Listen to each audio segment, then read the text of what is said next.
We're talking about the 1800s in America. We're talking about inventions. You guys all researched some inventions from that time period. And we're talking about a word called a patent. Very important word, okay?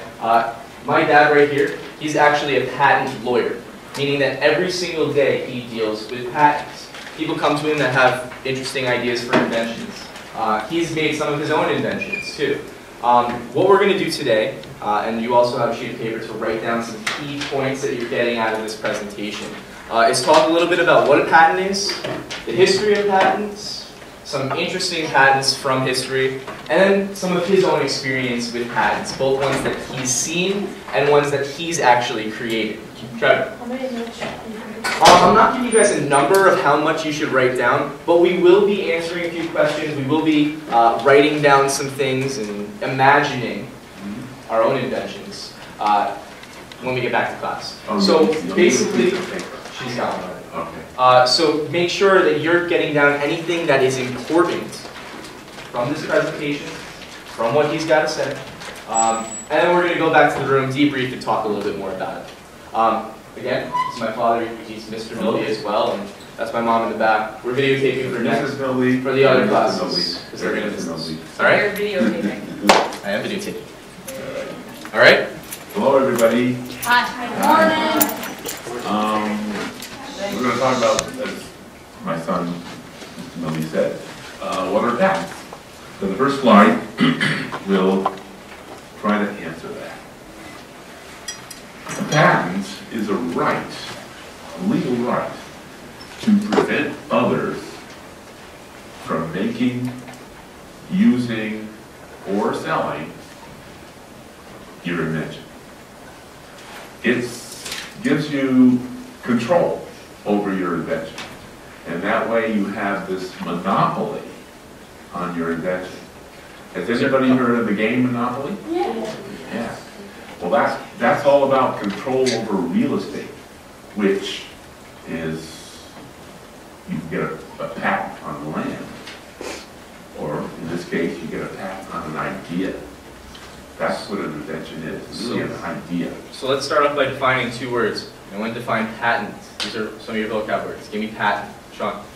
It's like you get like a piece of paper and it says that no one can make and duplicate your invention and sell it for their own profit. Excellent. Right. How about monopoly? This is the actual patent. It's what it looks like when you get it from the government, and it's a piece of property. You have title to it, you can sell it, you can license it. How about that other word, monopoly, that's up there? That's one of the tougher words to define. Trevor, you think you got it? Yeah. It's when like one business controls everything, like if Verizon were to be the only cell service. Yeah, when one business is controlling an entire section of the market, whether it's Verizon owning every single cell phone company or Trevor's shoe company that is so big no one else can possibly compete with it. Everybody has an iPhone, right? Yeah. Apple and Steve Jobs and the people that work for Steve Jobs figured this all out and got patents on the iPhone. And in that way, they tried to control the market. Well, Samsung came along and said, oh, we're going to make an iPhone too. We're going to make it look a little different, maybe work a little different, but basically we're going to copy the iPhone. And this is what happened. So this is kind of a comedic look at that. All the iPhone users, all the iPhone users, all the iPhone users, all the iPhone users, all the iPhone users, all the iPhone users, all the iPhone users. Now put your hands up in the court. We just cleaned up and can now go home. The jury had to say Samsung to pay for trying to make an iPhone clone. They said we shouldn't sue the iPhone that he knew, and none of it was original. But we made our take that was better than the rest and was way ahead of its time. Cause if you made it, then you should have put a patent on it. If you saw it, then you shouldn't try to steal from it. Don't be mad once you see that we patented it. Cause we made it better than we put a patent on it.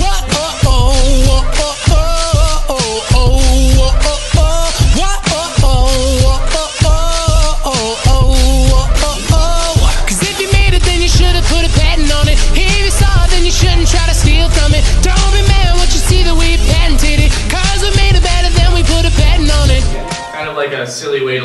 had these patent ideas. But Apple patented it, but Samsung is saying, hey, we came out with this first. Well, they may have made it first, they may have thought of the idea first, but they didn't have a patent on it first. So because of that, too bad, right? So if you come up with an idea, you got to protect your idea by getting a patent. Well, let's go back to the first slide. And I'm going to tell you a little bit more about what a patent is. Supposing we're in the caveman days. There's not any technology at all. It's hard for you to imagine, but there's nothing. You live in a cave, and you go down to the river, and you want to take a drink. So either you can put it in your mouth in the river, or you can put your hands in the water and bring it up and drink. Now supposing it occurs to you that you could hollow out a log and use that to carry the water. And supposing that there's a patent law in existence. There's no patents yet, but somebody just passed the patent law. So you apply for a patent on a container. Now, since you're the first to get a patent on any kind of container, your patent's really broad. Any container, a cup, a bottle, whatever, is covered by your patent. That's going to give you an exclusive right to prevent others from making, using, or selling a container. That's pretty powerful, don't you think? Yeah. You have a monopoly on a container. Now, you go into business.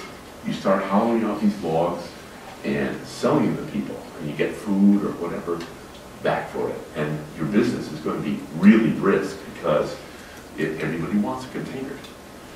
Well, somebody else buys a container from you, and he uses it and finds it's a little hard to carry. So he says, how am I going to fix that?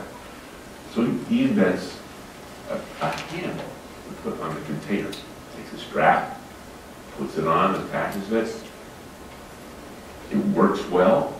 So he applies for a patent on a container plus a handle. Now, nobody's ever had a handle on a container before, so he gets a patent on a container with a handle. Now, the question is, can this caveman B make, use, and sell a container even though caveman A has a patent? Yes? No. Okay, he can't make it, right? No. Because the container is patented. That's the idea of patents. It doesn't give you a right to do something. It gives you a right to prevent others from doing something. Yes? Would the caveman A be allowed to use the strap thingy? No, because caveman B has a patent. So really what's happening here is that caveman A has a patent on the cup, whereas caveman B has a patent on the handle. So what they want to do is actually come together and work as a team, right? So caveman B comes to caveman A and he says, I'd like to make my own invention too, but I can't do it without a license from you, without a right that you can give me to make my invention. So you, if you're caveman A, you think, now, what would be great if I could put a handle on my container as well? So you enter into a cross license. You make a deal with caveman B, so you can make containers with handles as well. Caveman A can make them, and caveman B can make them. Now, because you have the dominating patents, caveman B is probably going to pay you some money in addition until your patent runs out. Caveman B got a patent later than you. His patent's going to continue to run. For a period of time, everybody can make containers, but only caveman B rather, can make containers with a handle. Any questions about that? Okay. So you mentioned something else important there. Patents run out eventually. Once you Yes. get a patent, they don't last forever. They last for about 20 years. Okay? So if you invent something, you get it patented, You're protected for about 20 years. You get another patent? You can't renew it. Once those 20 years end, that's it. Can you like add something else to it and then you patent that? Yes, you can make improvements on your invention and patent those improvements, and if they're important, they're going to protect you as well. Yes? Basically what you're saying is, I created a new phone, Yeah. and after 20 years my patent ran out, I couldn't, so anybody can make that phone. That's correct. Okay. Yeah. Okay. Question? What if your patent runs out and then someone decides to start making the invention again? Can they get a patent on it? No, you can only get a patent on something new. And I'm going to get it, that just jumps right into what we're going to talk about in a minute. Yes? How long does it usually take to get a patent? It takes a couple of years. You apply for it, it's examined, you talk to the examiner, and he finally allows your application, and then in about 2 years you get your patent. Okay? Oh, the history of patents. The very first exclusive right or patent we know about happened in 500 years BCE in Greece. We don't know much about it, but we have records of there having been a right given to somebody to make something. But then in Venice, 1450 approximately, patents began to be granted to glassmakers in Venice. Now maybe you know, Venice is the place in the world where they learned how to make fine glassware. It's a technology that's very sophisticated, and they kept it a secret in Venice. And then they realized if somebody wants to go somewhere else, it's best if they had a patent on it so that there's a legal right only for him to make this glass. So in 1474, the Senate of Venice passed the very first patent law in the world. And here it is. That's the law. Now you can't read it because it's in Italian, and it's also hard to read, but there it is. There's the law, 1474. That's the first patent law in the world. Then the glassmakers of Venice traveled throughout the world, brought their technology with them. Some of them went to England, and they brought the whole idea of patents to England.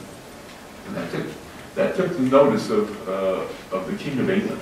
He thought, this is a great idea. I can give patents to my friends for doing anything. And the King of England would grant a patent to a friend of his to be the official stationer of London, or to make China. He gave patents to people to do something that they didn't invent. They just were friends of the king. So the king was abusing the system. He was taking advantage of it. As kings do. And dictators today tend to do that. They abuse the system. So the people got together and they passed a law that limited the king's right to grant patents. And they call it the Statute of Monopolies. It's the very first law in England about patents. What it did was say that only the inventor, the true inventor, can get a patent on something. Whatever it is that he got a patent on has to be new. He can't repatent something that is already known in the art. It also has to be useful, something that people can use, and the patent has to be for a limited time. Because remember, you're getting something, you're disclosing your invention to the world, and you're getting a limited time of a monopoly, control over your invention. Get that? So, Question? oh, I'm sorry, yes? Sean? Go ahead, Sean. Okay, so if you Yeah. made an invention but you didn't tell the Congress about it, and like so the world wouldn't know, is that legal, or you have to tell the Congress about it? Well, you wouldn't tell the Congress, you would tell the patent office. Okay. If you didn't tell the patent office about it and used it, it would become public information and you would lose control. Alright, so explain. Yes. So, do you have to get a patent before you can make more of the invention? You can always make more, but if you don't have a patent, anybody can do it. They can copy what you did. Does anybody here watch a show called Shark Tank? Okay, very popular. Shark. One of the questions they always ask the presenters is, do you have a patent on your idea? Because if you don't, what they're telling you, anybody could do, and they could put them out of business. Okay, 1789. Our founders of our country wrote the first Constitution. 1789. Remember that date. The Constitution granted Congress the power to pass a patent law. And this is the language in the Constitution. To promote the progress of science and the useful arts, Congress shall have the power by securing for limited times to authors and inventors, only the inventors now, the exclusive right to their respective writings and discoveries. Now those writings, that's the subject of the copyright law. But I'm not going to talk about that today. There's copyrights for writings and there's patents for inventions. The very next year, 1790, the Congress passed the first patent law, April 10, 1790. And it gave the right to examine patents to the Secretary of State, the Secretary of War, today they call it Secretary of Defense, but the same guy, and the Attorney General. What are those people a part of? Norman? Answer. The government. What specifically? What part of the government? Military. Go, Nolan. Cabinet. The cabinet, good. The cabinet. These are the cabinet members. These are the number 2 guys under the president. So these guys began to examine patents. And within 2 months, they granted the first patent to a man named Samuel Hopkins for making potash. Now, most people don't know what potash is, and I'll tell you, it's potassium. That's where the word potassium comes from. And the reason it's called potash is because it's made in a pot. You take wood, you burn it, you create ashes, you put ashes in the pot, you put a little water in there to leach out this substance called potassium. And then you take out the ashes, you boil the water away, and what's left is this stuff called potassium. And what's it used for? It's very useful stuff. Used for making soap, making candles in those days. Used for making glass, making gunpowder. Mostly today it's used for fertilizer, for fertilizing your lawn or fields, farm fields. Potassium is an important ingredient of fertilizer. Potassium and nitrogen are the most important ingredients, actually. And it's for dyeing cloth. So here is a picture of that patent. And I'm going to pass it around. I have a copy of it here. So to be clear, that patent on potash, it wasn't on the actual substance, but it was on how to make potash. The method of making potash. Take a look at this. This is the first ever patent in the U.S. for potash. Look who signed it? Anyone recognize that signature? Read it? George Washington. George Washington, right there. Sure, Alex. And then the guy below? This is the guy who examined it. Edmund Randolph. He is the Attorney General of the United States. Does anybody know what the Attorney General actually does? Yeah. He's in the military. No, actually not. He's the chief law officer of the United States. He enforces the laws. And he has lawyers underneath him that prosecute people who break the law. So if you think about it like this, he's the #1 lawyer in the U.S. That's an easy way to think of it. Getting back to this slide, after about 3 years, these 3 guys, the Secretary of State, Secretary of War, and Attorney General, got tired of examining patents. So they had Congress pass another law in 1793 to eliminate examination completely from getting a patent. That means you can apply, it's not examined, and you're going to get a patent automatically. Well, that didn't fly because anybody could apply, even though they're not the inventor. They could apply for something that's not new. Patents needed to get examined. So, in 1836, they passed the first patent law, similar to the patent law we have today, where patents are examined. They established something called special patent examiners who get paid for examining patents. And they, very beginning, they hired one examiner to do the work, and that was enough for a while. Questions? I heard you were a patent examiner. Yes, you heard that I was? Yeah. I was, actually. Whisconier Road is. For about 3 years, I examined patents. So I know exactly from the inside what it's like to do that. There was one in the beginning, and now there's about 5,000 patent examiners. And they are mostly in Washington, D.C., but they are allowed to work out of their homes all across the United States with their computers. And they're establishing patent offices in other cities, like in Denver, there's one in Detroit, there's going to be one in San Jose, and one in Texas. So for many years, the patent office only was in Washington, D.C. Okay?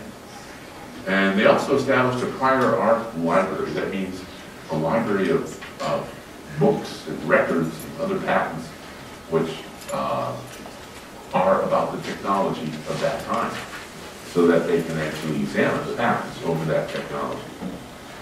So let's go on to some famous patents. Now I understand that most of you know about the cotton gin, so Well, let's see if they can guess who made, or what these other guys made. okay. Eli Whitney made the cotton gin. That's pretty easy to know. Here we go. What did Thomas Edison make? Like, Give me Thomas Edison. light bulb. The light bulb. We made other stuff too, but that's going to be the number one thing that we'll talk about today. How about the Orville and Wilbur Wright? Maddie? The airplane, or what they call the flying machine back then. So you'll see this, it'll come around, I'll just pass it down. Oh, everybody saw it? Patent number 1. Okay. Okay, the cotton gin was super important to our industry, because up to the time that Eli Whitney discovered this, or developed this, people had to dig the seeds out of the cotton with their hands. And that meant that not a whole lot of cotton could be, manufactured and sold. But as soon as the cotton gin came along, and by the way, it's only slaves that were doing this. And the slaves had to pick these these little seeds out, and then as fast as they could, and that's what they did all day. Well, when the cotton gin came along, you'd think that the slaves would be relieved. No, that meant that they could grow more cotton and sell more cotton. So the slaves then were moved out into the fields to pick this cotton, and it became a huge industry in the beginning of our country. And it led, as you know, to the Civil War. Okay, the next patent is on the electric light. Now, It kind of looks like a light bulb too, even there. Yeah, it is. You know that the idea of light from electricity was actually known, but they were having trouble getting a light that would stay on for a long time. So Edison's task, and he spent a long time at this before he found the solution, was to find a filament that wouldn't burn out. So what he would do in his laboratory is take a particular substance, take a wire out of it, connect it up, put it in a glass dome, pump all the air out, because air would, the oxygen in the air would cause that little piece of filament to burn quicker. So we pumped all the air out and then tried it to see how long it would stay lit until it broke. Well, nothing worked. And it took years until he came up with this filament that he had actually little piece of bamboo. He put carbon on it to make it conductive, and then tried that out, and it worked. It didn't work for that long a time. It worked for days. It didn't work for months. It worked for days. But he applied for it and got a patent.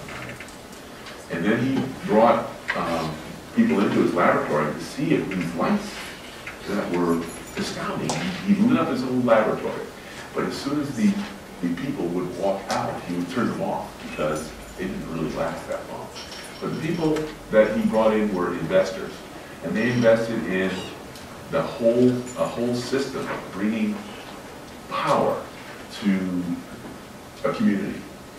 There's another vocabulary word. If they're investors, what might they invest into him? What might they give him as an investment? Another vocabulary. Answer. Yeah. Right. Like they'll give him much money to keep. What do we call that? Oh, Yeah, Jim. Capital. Yeah. Right. Investing capital. That's buildings, land, machines, or money to help someone's invention or business grow. So not only did that Thomas Edison invent the first electric light that worked, he began to build a system of power to our homes. Okay, the next invention that we're going to look at is the flying machine. Does anybody know who are the inventors of the flying machine? Yes. Orville and Wilbur Wright. Yes. Okay, anybody else want to talk about it? Yeah. I know that they crash a lot of times, and they use test dummies sometimes. They had to learn to fly, in addition to learn the machine to fly up. Now, they've got the first patent on a flying machine. Do you know, anybody have an idea of what they patented here? Is it the idea of putting a motor on a pair of wings? No. It's on warping these wings. Yes, warping the wings so that you can steer it. They invented the control of an aircraft. And here's a little video to help you appreciate that. December the 17th, 1903, news came clattering across the world's wire machines that two brothers from Dayton in Ohio had flown a curious-looking air machine over the beach at Kitty Hawk in North Carolina for more than a minute. And if anyone was skeptical about the claim, these pictures were to prove it was true.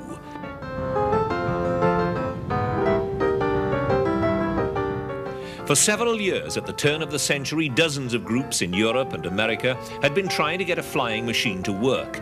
But defying gravity wasn't proving easy. Nevertheless, Wilbur and Orville Wright, after a long period of trial and error, found a formula that seemed to work. The problem they and everyone else had faced was how to generate enough power to get the machine off the ground and to keep it going once it was up in a stable and steady flight. The Wrights had developed a lightweight 25 horsepower engine which provided a much higher power to weight ratio than anything that had gone before.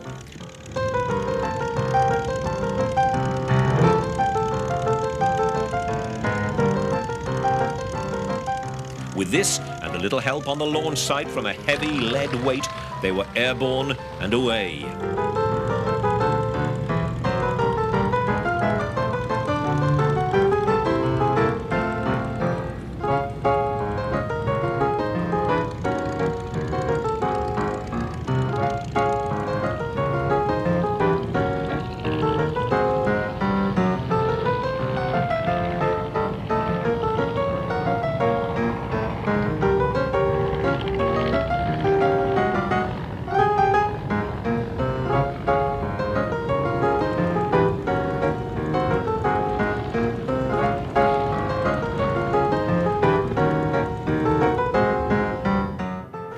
This dramatically successful flight was the result of several years of secret work by the Wrights, using models in a wind tunnel near their home. Only the most far-sighted and enthusiastic believed at the time that what the brothers were doing would have any lasting significance. But what they just witnessed was the start of a transport revolution. From now on, the world was to become in many ways a much smaller place.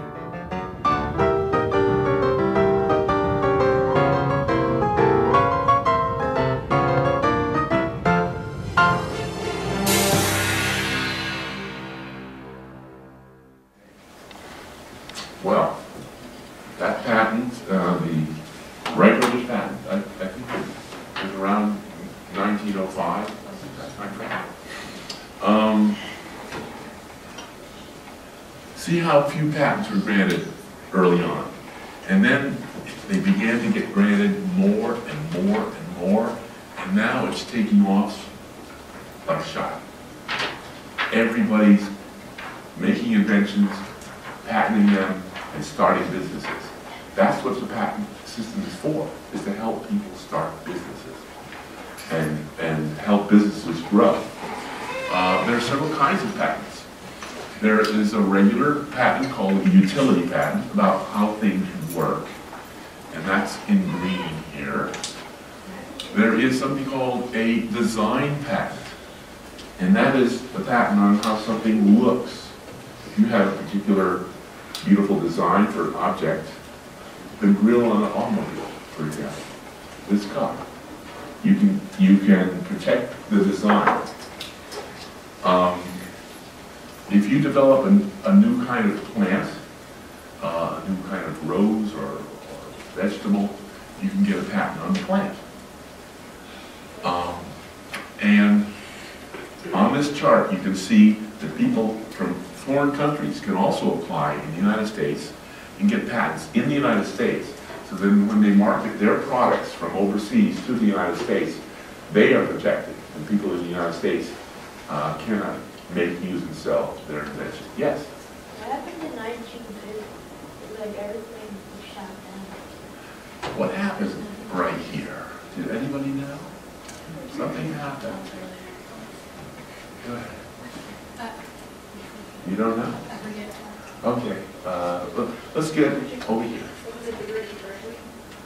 Yes. Yes. The Great Depression and something else happened. The market crash. Okay. I was going to say World War II. World War II. Yeah. The Great. This is what happened to our economy. The Great Depression and World War II, and right after the war, things start to happen again in this country. So you can see the Great Depression and World Wars really affected us significantly. You can see that huge drop, and then it starts to come back with some other problems along the way. How do you get a patent? Well, the first thing is you write it down.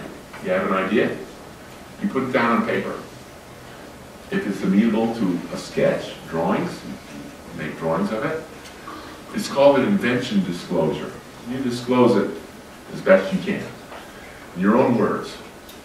Then you file that in the U.S. Patent and Trademark Office as a provisional patent application.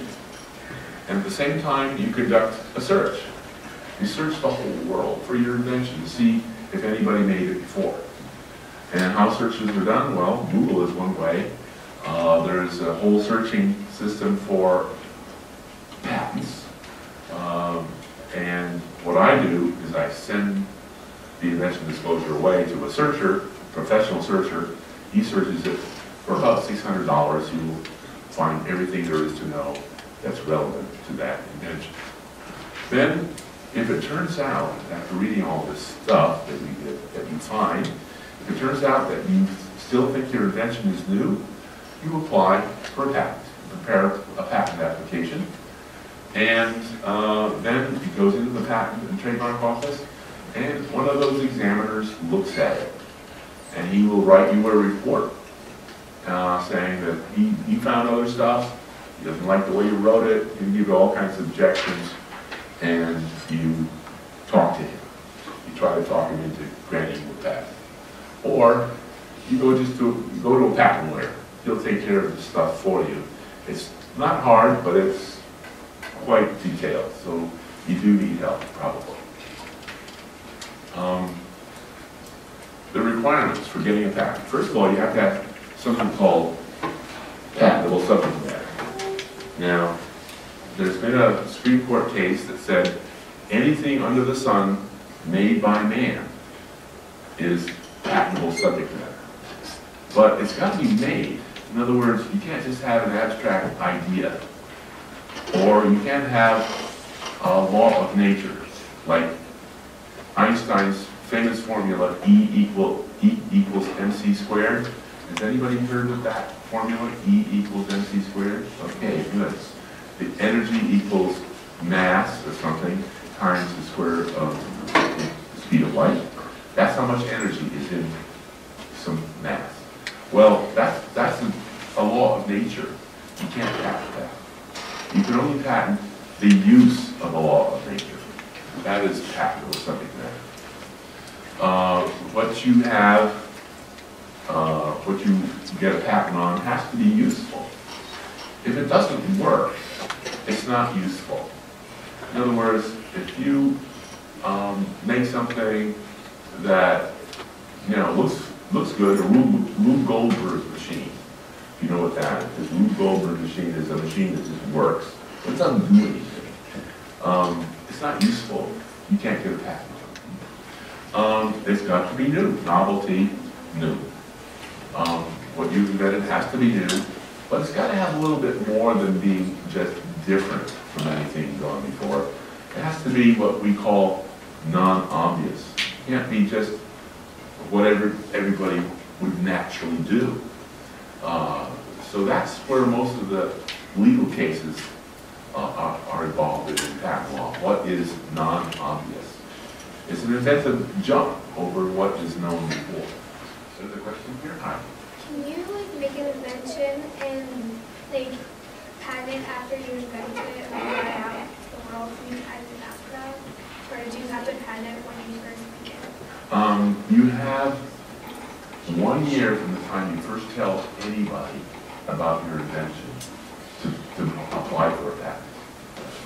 You have this little period of a year in which you can build it and test it, talk to people about it, just to see if it's worthwhile. And then once the year is out, you have created your own prior art, your own, you've dedicated it to the public, if you will. Okay? One of the patents that I got for others was something called a spittoon. And I told Jason about this, Mr. Milde, and he found it on the internet. I had long lost track of this client, but I got him a patent on a mitten with 2 openings. So you 2 people can hold hands with a single mitten. And they call it the spittoon. I thought that was funny. Another patent which is being prosecuted right now. Now patents, by the way, the applications are published even before the patent issues, so anybody can see what's coming down the pike. So more than 18 months, they're published 18 months after you apply. So more than 18 months ago, I applied for a patent on a certain kind of a taxi service. Now, in New York City, there are 2 kinds of ways to get around. Well, 3. The subways. You get the subway, you go from here to there, come up, and you're close to where you want to be. The buses. Now, buses are good because they can go cross town. The subways are normally up and down, north and south. There is a cross-town subway called the shuttle. But the subways take care of cross-town transportation. Buses, I'm sorry to say. And then there's a third way to get around, and that is taxis. And the problem with buses and subways is you got to go to this point where you get on, and you have to when you get off, you still have to walk maybe quite a ways to get where you want to go. So the taxis fill in the gap. Problem with taxis is you need a lot of them to get to serve all the people of New York City. And indeed, when you're down in New York City, you see this flood of yellow taxis. Well, there's a third way, and that is to kind of combine the idea of buses and taxis. That is, if the taxi has certain software, and there's a central station that the software talks to, the taxis can pick up people en route to where they're going. In other words, if you call for a taxi that's already near you, is coming nearby, he picks you up You join the passengers in the cab, and the taxi will then go on its way, drop these other passengers off, and drop you off. You pay less because you're sharing the cab with other passengers, but the taxi driver makes more because there's more people in the cab, and the buses have a few less passengers, they're less crowded, and the taxis fill in the gap. That's the idea.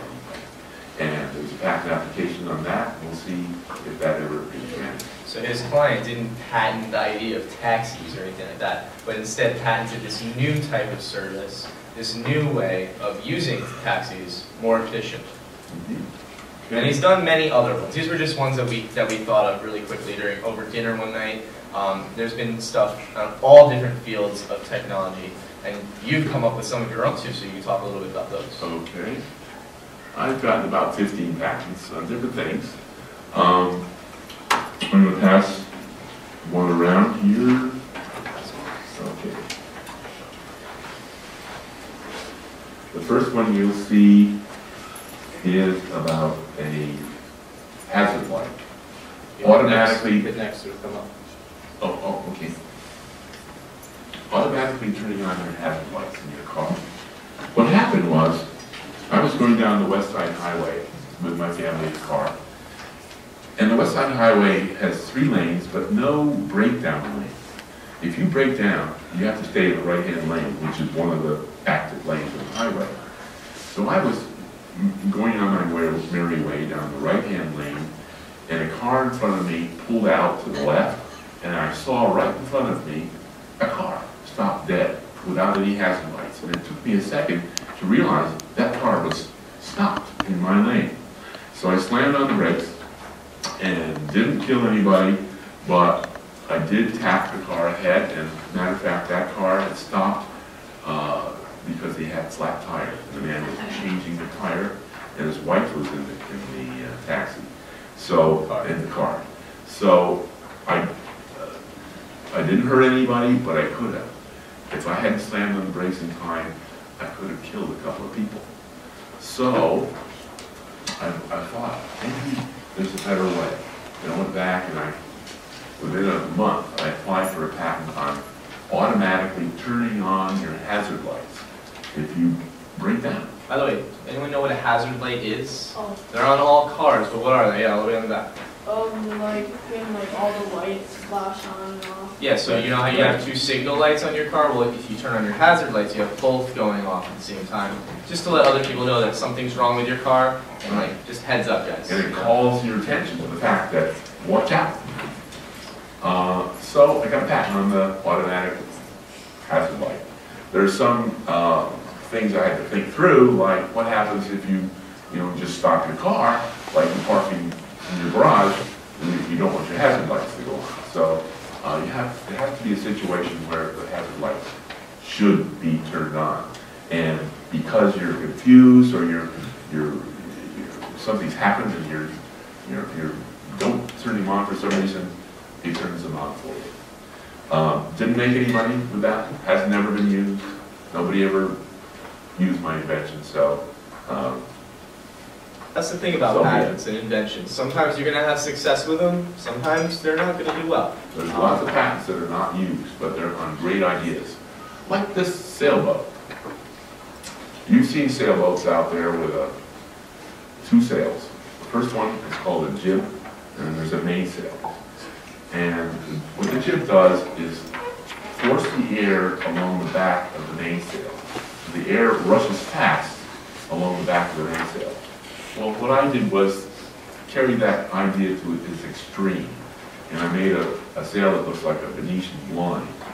So they have a whole bunch of little sails, all of them directing the air towards the back side of the sail behind it. Anyone know what a Venetian blind is? It's kind of like those blinds that we have in our classroom where you twist them and there's all those the little sections that move. Those slats on the windows. When you go back to the classroom, look at them. That's basically what he did. He made a big sail made out of that kind of material, so you could control the wind, take more advantage of all the wind. This one is Trevor, yeah. Yes. The last one, Was the sailboat used? Never used. Never built one, actually. It's just an idea, but I can get it down on paper. And the patent office used to require models of your invention to prove that they worked, but that's no longer true. All those models that the patent office had were sold, and a lot of people around the country have these cute little models of old patent office models. It's kind of a collector's item. This one is my favorite one. I think this is the coolest one. This is a vertical takeoff and landing aircraft. Aircraft is anything that goes in the air. I used to fly model airplanes, and when I did my hobby, I bought some engines, and I found out that they were incredibly powerful for the weight that they had. You saw that it was important to the Wright brothers to have an engine that put the 25 horsepower out there and lifted that plane off the ground. Well, that engine was very heavy compared to engines today. These little engines that you get for a model airplane, you can get 2 horsepower per pound, which is enough to lift something. The propeller, maybe this big. So what I did was put a whole bunch of these around in a circle and with propellers, and they pull the air in and blew it down, and you sat in the middle and controlled this thing. And what this patent is about mostly is controlling this aircraft. Just like the first Wright brothers airplane was about controlling the aircraft. Again, I never built one, but there's patent and it's still current today. So anyone see the Jetsons cartoon ever? Yes. Kind of looks like that to me. Like this, I think it would be cool if, like, we don't have cars anymore, so we have like the Milde vertical takeoff aircraft that you drive to work or you fly to work. I'd buy that. You would. Good. We have our first customer. Maybe I can go to this. Okay, I believe that's the end of the presentation. Any further questions? Do you have any questions about anything? Anything that you may have missed or curious about? Did you get any other patents other than the headlights? Like the on and off headlights? Yeah, on the cars, yes, I did. I thought of something that is used today, that is sensing how close you are to the car ahead of you so that you can apply the brakes. That was one of the hazard light aspects. If you get too close to the car ahead of you, or you sense that somebody's too close to you, you turn on your hazard lights and he will back off. Today, Mercedes has a car that senses how close they are to the car ahead and automatically applies the brakes when it gets dangerous. Yes? Pay for that because I use your invention. Sure. Anybody can use my invention, especially when the patents run out. Did you get paid for it? Did you sell that idea to a company? Oh, no, I never did. I never sold any of my So they patents. used his idea after he invented it. Right. Remember, your patent only lasts for 20 years. After those 20 years, anyone can use your idea. So anyone can make this sailboat at this time. So that's after 20 years? It's been 20 years since. Right. What? These are pretty old patents. This one, the sailboat was 1972, the car was 89, and the plane was Still has a couple of years 2001. ago. The plane still is protected, so that UFO thing still could happen. There's a But question over here. Does it cost money to get a patent? Yeah, it does. The filing fee alone is around $600. And the patent attorney is going to charge you some to write it up. So that's one of the rubs about patents, is you can do it yourself, but it's hard. But if you don't, it's going to cost you some money. And so you got to have an idea that's really worthwhile, or get a backer, somebody that believes in you. So that you will need back some your patents. invention. Yes. Anybody else? Okay. Yeah. Yeah. Thank you guys very much for listening. I really appreciate it. What we're going to do at this time is we're going to go upstairs. We have a short short worksheet to kind of like debrief the things that we did here, for us to imagine potentially our own inventions, and then just kind of reflect on what we heard and saw. So Miss Baker's class, if you guys could head up first. Silence. Once, you absolutely must be silent.